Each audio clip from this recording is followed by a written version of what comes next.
Welcome back to Music at the Dub. For those of you who don't know, I'm your host, Logan Sasser, and on this show, I have real conversations with musicians about their life, music, and everything in between. You want to kick us off with freestyle? I like to, when artists come in, just to, Yeah, we can freestyle. Whatever. You want to put a beat on, or just acapella. Acapella. Let's see what you got. All right, acapella, little freestyle.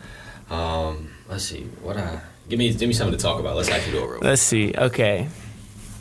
Let's talk about shoes, Air Jordans, basketball. All right. Real quick.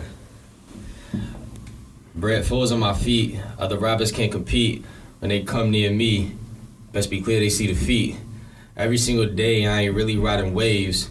Out in Wrightsville, but I'm really from the Bay, like San Francisco. These people ain't the sell they diss though. Every single way, yeah, I keep it so risk though. Risk free when they see me, graduated with a finance degree. Every single time I'm from the DMV, every single rhyme, people trying to see me, but I ain't John Cena. They gonna see more when people explore the mind and the brain of someone who really can complain about the things that he's done and the places that he's been. And every single way, I'm really in the gym, how I lift these bars. Every single way, yeah, I ain't really from Mars, but I plan it out. Every single time I might have to pan it out. That's back and forth, left, right, up, down, every way. Yeah, don't really come around, Mo. If you ain't got nothing to say, though. People won't want to be up on my rhymes, though. People don't want to feature up on these songs, though, because I bring that A1 material. People still see me like Rey Mysterio, the 619, and I'm from the 9 dime when I'm coming out rapping, and I'm really too fine, and I'm really got it all by my design, and this a freestyle straight off the top of the zone. We gonna bring it back home, yeah. Hey, MoeSOS DC, man. Thank you for joining us. That was sick. Hey, man. That was sick. Yeah, man. I remember the first time that I saw you perform was actually at Wags Giving in 2017. You remember that? You were rocking with a New Atmosphere with Justin and Jack, the homies of mine. That was a cold show. Yeah, it was cold, dude. It was cold standing in line, but, Wags Giving is worth it. I tried to bring the heat, so I tried to warm it up a little bit, but I was still a little fresh on the mic back then, so... Yeah, I mean, you always got to start somewhere. And I remember watching that show, and you just looked like you were having so much fun. And you were just freestyling. Like, a bunch of the show was not written. You were just, rapping about what you were seeing and shit like that. And I just, it was definitely a lighthearted feeling to your music, which is interesting because when I was looking into your music, a lot of the stuff since then has touched on a lot more serious topics. For sure. And so there's definitely two sides of your music, but I noticed that on your most recent project, Middleman, there's a lot of serious themes and stuff you talk about in that. And I was wondering if you could give me a little insight into your mind that you had while you were making this project. For sure. So, I try to discern at least the platform or how people are going to consume the music they're listening to.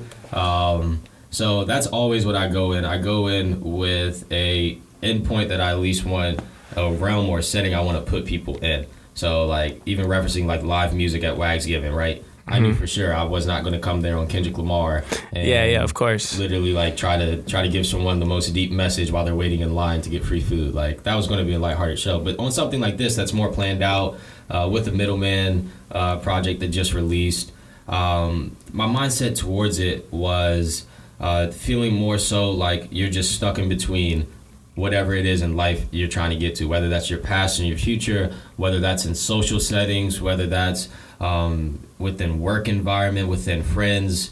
The man in the middle really, I would say, epitomizes that more so type of mindset. So. Okay. Yeah. There's one of the songs in particular that I really liked was "I Was," and you talk about some pretty heavy stuff in there about your brother going to jail and your cousin dying, and it gave the listener a little insight into where you come from. And I know you grew up in DC. Were you born in DC? Yeah, I was born and raised in DC. What was your life like growing up? Where were your circumstances that you were around? So DC growing up for me, and that's a lot of where this mindset of the middleman kind of stems from. I was around a lot of just gang-infested environments, a lot of heavy situations, with my brother going to jail, with my cousin dying off young, with just a lot of stuff. Even before I was born, I'm from the same area my grandma grew up in. My grandma was shot in the head before I was even born. And it's growing up hearing these stories, hearing how my cousin got shot up, hearing about everything that was happening around me, but not necessarily to me, I always just felt out of place from the places I was progressing to and I was trending towards, and then areas I was leaving behind. And then you eventually get to a place that you say you always wanted to get to, but then the settings changed and you're not around the people that inspired you to get there in the first place. So then it just has this eerie feeling of like, was it worth it? Would I rather be where I was around the people that I love or the people that, would inspire me to get to where I am now, or would I rather be here, but then not around any of them at all? So DC, it was interesting. You just had to stay aware. You had to know your environment, know the people you could hang around, the people that you probably shouldn't hang around past certain times. And just keep pushing from there. It wasn't, I loved growing up in DC, I wouldn't trade it for anything else, but there's a lot of events that humble you. There's a lot of events that mature you at a young age. It's a lot of independence as well, growing up in a city like that. What do you think were some of the things that kept you just at least slightly removed from what was going on and kept you on a path towards not getting involved in the gangs and getting in the streets? For sure. So my dad, my parents, I had both parents in my household growing up, which was unusual to see. Yeah. In like my area, my environment, most of my friends were in broken families or at least dysfunctional family environments. And I tell people to this day, like, if it wasn't for my parents, there is no difference between where I am now or where I could have been, where a lot of the people that I grew up with are. And it's not any shade to where they are. A lot of them are still pushing, they still managing, they getting it how they're living.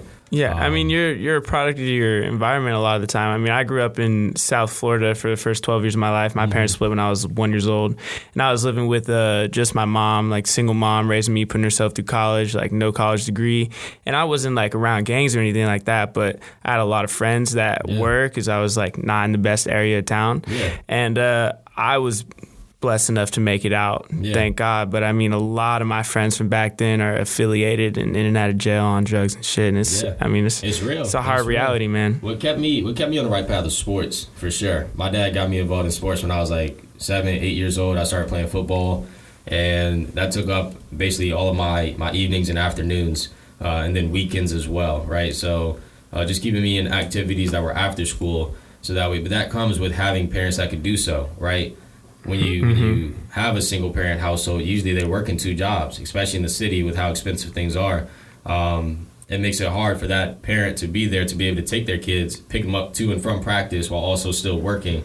Thankfully, I had both my parents. My dad worked really hard. He had 2, 3 jobs at times, but he always just found a way because he knew.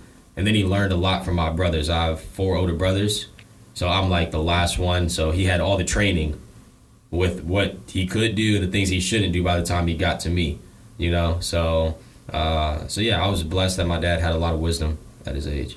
When did you start getting into music? Was that something that ever kind of was another force bringing you away from that kind of environment? I know you used to, you were into poetry before you got into actual like making music, right? Yeah, that was the first step. So music, I wanted to get into music when I was really young. Thankfully, I didn't, because the stuff I'd been rapping about would have been, we wouldn't even need to visit where my mindset was in like middle school and high school.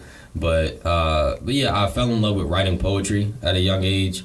Me and my best friend Ty Tom, who I work with a lot in music, we started our poetry club at our school, and we just started. I don't know, it was kind of before that transition where now in today's age, right? Like, oh, like you write poetry, like that's like something it's like hip. Yeah, it's exactly. like on the edge. It's kind of in right now. It's it makes you, people are always looking for a way to be different. Mm-hmm. But like back in 2011, 12, 13, it wasn't necessarily right there yet. Especially we were athletes at the school. Like other athletes didn't want to hear other athletes talk about like their feelings or talk about hard times or try to express difficult situations. So we were on the forefront of that, and we would always talk about like, man, like we could do this rapping, like all throughout high school.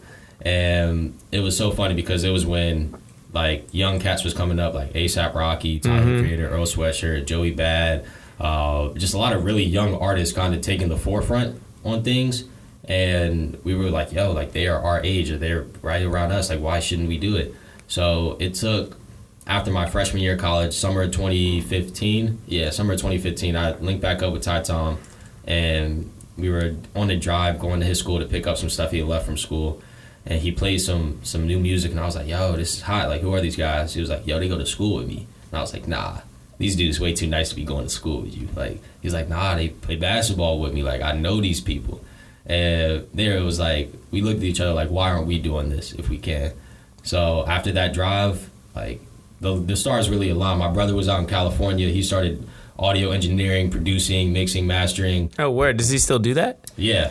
He's still heavily involved in that. So he went to school in Pepperdine University out in Cali, and his best friend was getting into music just at the same time that I wanted to start getting into music. So he had all his equipment in Cali, though. So when he came back to DC, he had asked, like, yo, like, I need to get new equipment. I'm like, cool, I'm trying to start recording. Let's make this happen. And that's where my brother Mitch, he is the reason I've been able to even do music. He's the legwork of all of it. Like, you see 10% MoeSOS DC, you see 90% of Damn It Mitch. Hey, respect, dude. Yeah, I was gonna ask you about Damn It Mitch because I know you made a whole album with him. Mm-hmm. What is it, Batman and Robin? Yeah, Batman and Robin. Yeah, dude, and that's dope. That I think that album in particular represents the other side of your music that I was talking about. It's a lot more like fun, not as serious. I mean, you touch on serious stuff, but I mean, in general, the vibe is a lot more like laid back, just having fun with it. And there's a lot of references to superheroes in that. And I wanted to ask you what your relationship with like love for superheroes is. Oh, easily, yeah. Like, I mean, I grew up total nerd. Like, even to this day, like, even my oldest brothers, they would just come in with all like the coolest comics. My dad had a comic book collection, and we would just spend our Saturdays literally like when my brothers would come visit, they'd drop off comics, say, all right, finish this one up and we'll come back next week. And like, I remember like reading up on Black Panther like back like 2008 before the whole movie and stuff were dropping, and like going through all the Marvel characters and just being like, yo, like, this is awesome. So my brother and I got into this whole like, not argument, but conversation on if we were Batman and Robin, which one of us would be Batman and who would be Robin? Oh, yeah, a little sibling rivalry. It's like, I'm younger, but it's like, I am Batman, right? But so that's where the concept of the project came from. That's dope. I really like one line that stuck out with me. That's fire, bro. Is all I see is W's like I'm the Flash. Oh man, that shit is fire, bro. The Flash is on CW. It's like CW Flash, right? And then I go into something about like looking in your eyes is like the iris, and then Flashes, right? Yeah. His wife is iris. People listening, bro. I appreciate that. Yeah, bro. I got you. And it's just fire. My stepdad, like, he's just like you. He's super into comics when he was young. Big nerd growing up. And his favorite superhero is The Flash. And anytime I go home, he, like, gets excited. He's like, yo, like, come on, let's watch The Flash. And, like, brings me in. Because it's never really been my thing in particular. Like, I enjoy the Marvel movies and whatnot. Yeah. But not like my stepdad, man. But I watch it because it makes him happy. You know, it's like you enjoy experiencing it probably with him. Just on the, absolutely. Like, amusement that it brings to him and the enjoyment he gets from it, and the fact you could share in that. Like, for sure, a lot of love like ends up starting. It's not even something that's we're the catalyst of. We'll fall in love with things from other people that we're around and how much love they have for it, and seeing how much joy it brings them. It's like, yo, like. Yeah, truly.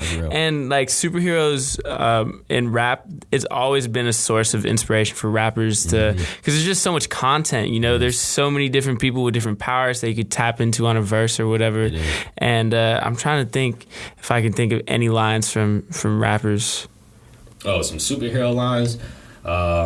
Let's see, you could probably...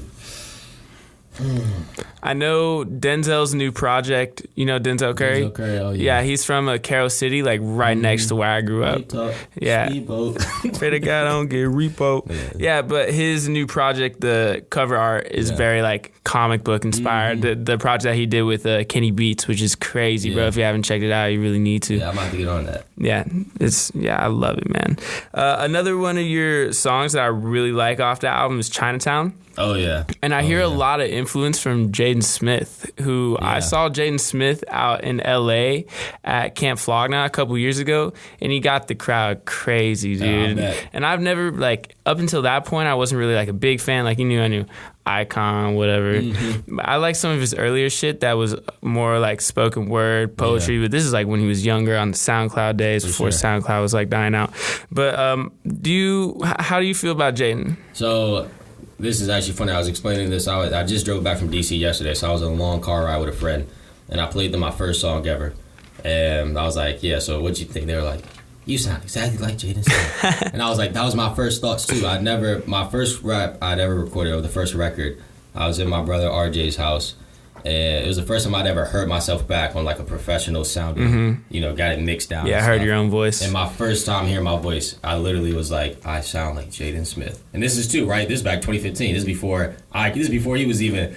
So I was like, dang, man. Like, so since then though, like, when you hear someone, for me at least, like that has a similar vocal inflection or similar sound, even cadence, like for me it was like, okay, let me study how he's successful with a similar vocal tone. Let me study how, like, let me not try to run from my natural sounding voice. Yeah, anyways. of course. If he's finding success, so Jaden Smith is actually my most listened to artist of 2019. Oh, word? Yeah, so like we're going to be influenced by things, so we might as well choose what is going to influence us. Yeah, and embrace it. Yeah, exactly. So yeah, no, big ups to Jaden Smith.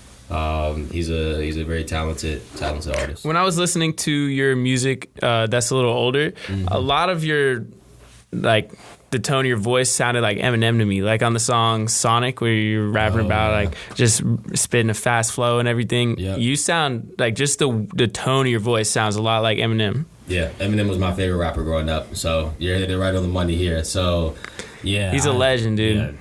Yeah, he's one of my favorite rappers. I won't get into the whole debate of who's the greatest rapper of all time. Yeah, and that's complicated. It's opinionated. You know, like, who speaks to you? Thank you. That's who you like. Yeah, and I mean, there's so many different aspects of rap. It is. You know, like there's technical aspects, right. Like Eminem held the record for like the most amount of words said in a certain time. Exactly. Like, and so like that's really technical, and it's impressive how he can put rhyme schemes together and stuff. But I don't think he's ever released an album that was really like a very strong, conceptually based album. Correct me if I'm wrong, but I just can't think of one. Even back to like, you think of Eminem's first stuff, or like first project I think he really dropped was Infinite, but that was back in like 96 or so, and then he was coming out with, you know, the Marshall Mathers LP. Yeah, that was like 97 LP, I think, was like Marshall Mathers. 90s, and he had some, I mean, he was definitely one of the first artists that kind of broke down the barrier of one, just kind of bringing comedic rap back to kind of how it was, even when rap had first started, with rappers just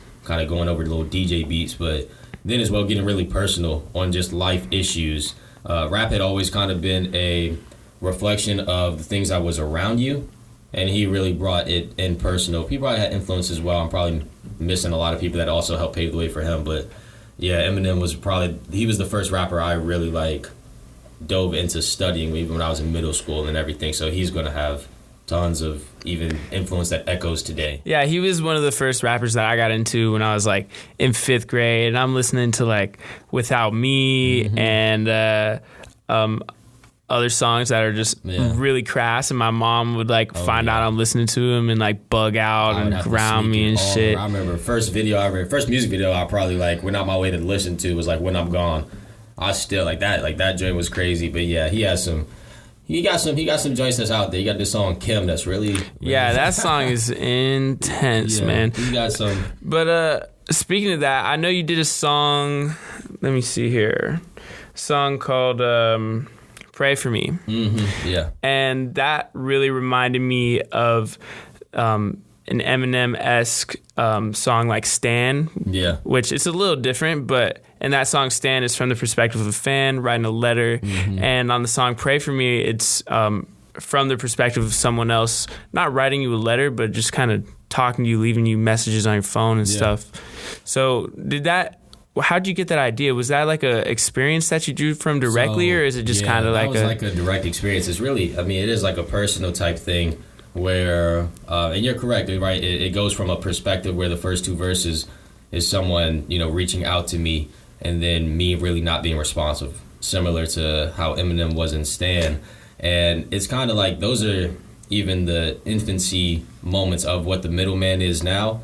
It's that whole idea of like, I'm not where I feel like I should be, right? Like my cousin was back home, my best friends are back home. And so what I try not to do is write just about one person. I don't try to make a song just based on one holistic person's experience, because I don't want to put all of them someone on blast. Exactly. But what I will do is take influence or take multiple experiences and kind of things that I feel with people around me and turn them into a person or so, right? So what Pray For Me is, what that person is that I'm taking the perspective of in the first and second verse are kind of the composite of my friends from back home that I feel like I'm no longer really physically surrounding myself with. So, and they're reaching out to me and they're letting me know all the things that have changed in their life and how they're still searching for something. They're searching for purpose. They're searching for love. They're searching for a lot of things, and they're comparing themselves to where I am in life and wishing they could either be there or be somewhere else where they're not. But simple circumstances have inhibited them from growing towards there. You know, I end one of the verses off saying something like, I would go to school, but I got these charges. I got denied from community college. My girl is pregnant. She say I'm the father. Pray I don't get slaughtered in front of my daughter. Pray for me. It's just like a lot of my friends would want to go to school, but due to decisions they made growing up, right, that's not really the best option for them right now, right? They need to work. They need to support their families, and I respect it, though. Yeah, I had a conversation on one of the first episodes that I filmed in this room. It may have been with Evan and Basil about the situation revolving drug dealers and how people look at it, and about how a lot of these people, the vast majority of them, don't want to be in that, but they have to. You know, they got a family to support, or they grew up and the first thing they see is their mom shooting up or whatever. It's like they don't really even have a choice but to be in that, you know. And it's important to empathize with those people and humanize them, you know. I try to think on myself, and this is what helps me gain great perspective, is if I experience everything, if I was put in that person's situation and I experienced all of life to what that person had as well, I had all their memories, I went through everything that they did, and I got to a moment that I disagreed with a decision that they made, would I, in that moment, if having all of their experiences, made the same decision or something, like make the same decision, like. And if I can't honestly say, you know what, even, like, there's no way I can make that decision. If I even see a slight, like, you know what, I see how I could make that decision, having been experienced or exposed to all those other things, then it's like, yo, like, how much blame are you really, or what are you really putting on a person, you know, especially when a lot of the things they're exposed to aren't by choice. Yeah, and one of my favorite hip-hop albums of all time, Good Kid, Mad City, Kendrick Lamar, that's the whole concept of the album, is being a good kid in a mad city, having like a moral compass that nobody else seems to have. And he talks about in the song Peer Pressure how like he never does these things, but when he's with the homies, it's just kind of like that's how it is. It's what you got. It's what you do. It's what you do with the people around. And I tell a lot of the kids that I still mentor with that are going to college or are in college, I tell them specifically, like, watch who you spend, like, watch the 5 people you spend the most time with. Because honestly, you're going to be the average of the people you hang around with the most. Like, as much as you want to feel like you are detached from situations or environments, like, whatever environment you place yourself in, like, that's who you're going to reflect to an extent. Like, as much in Kendrick in that song, right, as much as his moral compass pointed a different direction, right, he had 5 other people or so pulling him back into an area that he didn't really agree with, and what happened? He succumbed to the pressure of it. It's like, man, it's not willingly or anything like that, but that's just how we are as humans. That's how we function. Yeah, right? We're social beings at our core. And another song on that album that I think is very similar to Pray For Me is one of my favorite hip-hop songs of all time, Sing About Me, I'm Dying of Thirst. It's like an 11-minute song, and the first 3 verses are him taking the perspective of someone else that he grew up with and telling their story through their eyes, and then at the end, him like talking from his own perspective about how he's dealing with all these things, which is very similar to Pray For Me, and it makes me think about it, which is saying something good, man, because that's... I appreciate that. Those are some of my biggest inspirations within music, so I definitely try to at least emulate the same respect and artistry that they bring to the game, because I think it's something that not necessarily is deficient, but we could always use more of. Of course. So you've talked about a lot of your influences. I'm wondering if you have any influences specifically from the DC area, like GoldLink. Oh yeah, GoldLink, right? So GoldLink, he's a awesome, talented artist. I wouldn't front on here and say I'll dive into GoldLink's discography a whole lot. DC music is interesting, man. It's interesting. I came up listening to a lot of, at least like Shy Glizzy was hot when I was in high school. Yeah, Shy Glizzy. Right now, Fat Trail was hot when I was in high school. He's more of a like low-key. He sounded like MMG, I'm pretty sure. but he kind of been doing his own thing. This group Thrax was really hot when I was in high school.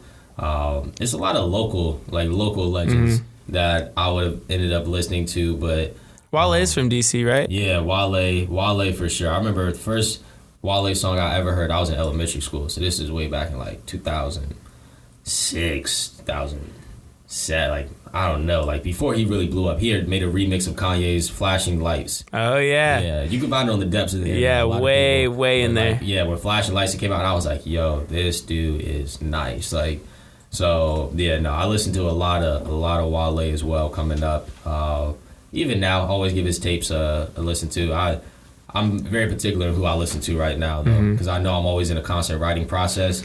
So you got to be really intentional with who you're letting kind of bleed into that influence. Yeah, I just watched the interview with Tame Impala, who just released the Slow Rush, his most recent album, with Zane Lowe from Beats One. And Zane Lowe asked him, like, what were you listening to in the creation of this album? And he was like, nothing. Yeah. When I create my albums, I don't listen to music. Like, I'll listen to podcasts or whatever, like people talking, but no music because I don't want to copy someone. It's going to be subconscious, too. Like, there's so many times where when I first started writing, I didn't understand that concept very well. And I would write something, I'd be like, oh, my gosh, this is the greatest thing I ever wrote. And then I'll be listening to the stuff I've been listening to, and then I'll hear almost the exact line or just very similar. And I'm like, what the? Man, like, this is not even my line. Like, how did I write that thinking it was mine and then not know? It's so many like subconscious influence that, yeah, you got to be careful. So one thing that I really respect about you is the quality of your music videos. And that's something, like, I know there's no insane budget that you have or anything. You're pretty much doing this all on your own. So I'm wondering, who directs most of your videos? So for the most part, right, so like the Chinatown video, right, that my brother directed that. He filmed it himself. And he produced the beat, right? Yeah, and he produced the beat. Like, my brother, that's why I said you're seeing that's 90% him, 10% me. So, he went through the creative vision for that. That was a real fun video to shoot. The Pray For Me one, I more so directed the vision for that. That was a really fun one. My friend Ty Tom is actually the one starring as the alternate perspective within that. Chirpin' was one of my... dude, that's one of my favorites. I'm excited that you brought that one up, dude. That shit had me geek, bro. That's a real funny... It's a funny one, man. And again, that's like a tie back to superheroes. You kind of are like this persona. I'm suiting up. Yeah. Right? Yeah, no, that was done by two of my close friends, JT Fritz and Blair.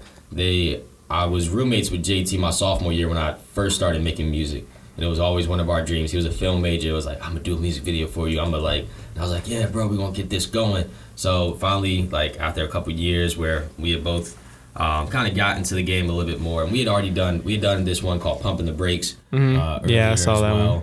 And this was kind of our first full-blown one where they came with the whole, I'm losing my terminology here. They basically scripted it. It's called something else. Like a storyboard? Yeah, kind of like a story. Yeah, basically a storyboard as well. But they came with the whole vision, and since we were such close friends, it easily aligned with what I was going for as well, especially with the words. And so it was a fun one to do. So I have a question about Pump the Brakes since you brought it up. Yeah. It takes place, a lot of it, in a cookout line. Oh, yeah. And there's like this idea that you go there all the time. You're talking to the person. You're like, oh, I'm back. Like, it's me again. This time I want this, whatever. Yeah. And at the end of the video, you just kind of toss the shit back in your car and there's like cookout boxes everywhere. And I know that's supposed to mean something, but I couldn't figure it out. It's just the cycle. It's like the song's kind of like it goes, I've been pumping the brakes, I've been raising the stakes, right? I've been moving so fast that I'm trying to slow down, but I'm trying to keep up, right? Again, with some of those empathy concepts of those, like what the middleman represents. And it's like, really, I've been moving, but I still am where I've always been. You know, I'm still succumbing to the cycles of life. I'm still doing the same things that I've always been doing, really. And that's kind of what the trades show. It's like, yo, like, I'm back here. I'm back in this cycle. I'm back in this mindset. Same thing. Yeah, it's the same thing. It's a different day, though. Same things going on, right? Getting probably the same order. You know what I get every time. Like, and it's trying to really break out of that cycle of what that is, right? So, yeah, that was a fun one. There was a very, very, not easy one to shoot, but very simple. Yeah, I mean, easier than something like chirping where you have to plan it out. Yeah, and man. I bet was that funny, bro. We almost the cops pulled up. We had this one scene where we were on the top of the cash points. Yeah. Probably that. I don't even want to divulge all this straight, but someone was on top of the cash points. I don't know who that was. Somebody was up there though, and the cops wasn't me. Right when they were breaking down their set, and they were asking people like, "Yo, who was that?" And everyone was like, "Oh, we don't really know," and everything, because by that point, someone was out of a bird costume. They weren't even in the bird costume anymore. So yeah, I feel like OJ in the. But if I did do it, this is how I would have done it. Yeah. So obviously, visual arts and music videos and stuff like that is a big part of number one, marketing. Number two, just like it provides more of a story or like a context for your music. You know, there's more feeling in it, especially when you add another sense.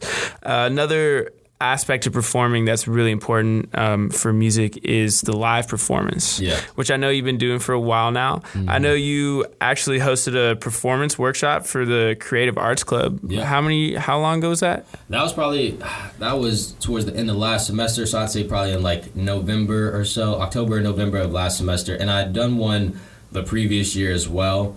That's just a really fun thing. I love kind of giving back just knowledge I have on performing, because at this point I've done over at least like 100 shows now, which for an artist of like where I am, you know, if you want to say stream wise or just like locally or so, like that's a hefty amount of performances to have under my belt. So I do think I have a lot of value to add on just the intentionality of performances, you know, how you even go about bringing something, what reaction you want to cause, what are you trying to convey, is there a message or is there a vibe? Okay, like what I always just say is just be intentional with what you do. The best artists are intentional, even if you think they're not, even if you just really leave a show like and you had a good time and it was fun and it wasn't some overly deep message that was conveyed. Like the artist took a lot of time to make sure that you weren't confused with what was going on, that you were having a good time, that was how it was supposed to be. The shows I always leave feeling the most confused about is just like, yo, like what was really like going on, like, you know, like it just didn't seem like the artist really put a lot of time on the front end to make sure that people were all on the same page during the show on what exactly was supposed to be happening. So when you're trying to perform a song that's more laid back or just kind of fun versus performing a song that's more serious, like a lot of the songs on this new album, have you performed since you dropped this album? So I'll give you guys this tidbit. We actually just did 2 live studio sessions. Oh, word! 2 songs from the album. So Hell yeah! Yeah, the band got together and we're gonna put out the live sessions of the album, or at least of the 2 songs as well. So no performances open to the public, but yeah, we're already working on learning those songs live. So to your point though, we did kind of just that. We did the song "Slow Down," which is very laid back, like introspective, and then we did the song "Surf," which is a lot more kind of like high energy, a little bit more of a trap vibe to it. And yeah, it's a different way you have to prepare and approach both songs. So you released this project just like how many weeks ago? Probably about 6 weeks ago now. It was, or no, not even 3 weeks ago now, probably.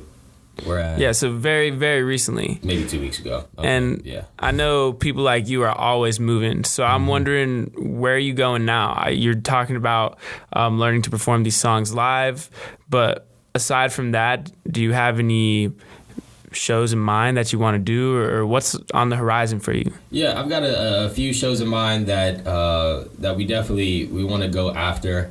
My biggest thing is, like, there was a time where I was trying to do a show every single week. Which is tiring. Yeah, it is. And it inhibits the process of actually creating, because you're always rehearsing old material and you're never in a stage of making the next material. So now it's more so finding that balance and then just creating that FOMO, making people feel like, oh, like he's got a show. I don't know when the next one's going to be. I got to go to this one, you know. It's learning kind of all those tricks to the trade and understanding at this point what's the best way to deliver the music. So yeah, it's learning the album live. It's we got a few shows we're probably going to unveil. We've been in talks with a couple places about putting on some things, and I'm trying to get some of my friends from DC to come down and do some live performances. So So yeah, those are definitely on the horizon. Is your brother gonna make it down? Make an appearance? He's been down to a few shows. He DJ'd the release of Silhouettes on Sunsets. We did a release party show for that. We performed the whole album, and he's been to a good bit of shows down here. Usually when I have a big one, we'll make sure that he makes it down for it, even if he just comes down to support. That's dope, man. You always gotta remember where you come from. Oh, yeah. Remember your family, man. Completely. Well, that's it, dude. Thank you so much for coming. This has been MoeSOS DC. And to close us out, I wanted to play my favorite song from your album. It's the intro, Shoestrings. And just to let the audience know what you're all about. I appreciate that, man. Thanks again, Thank you man. for having me. Yes, sir.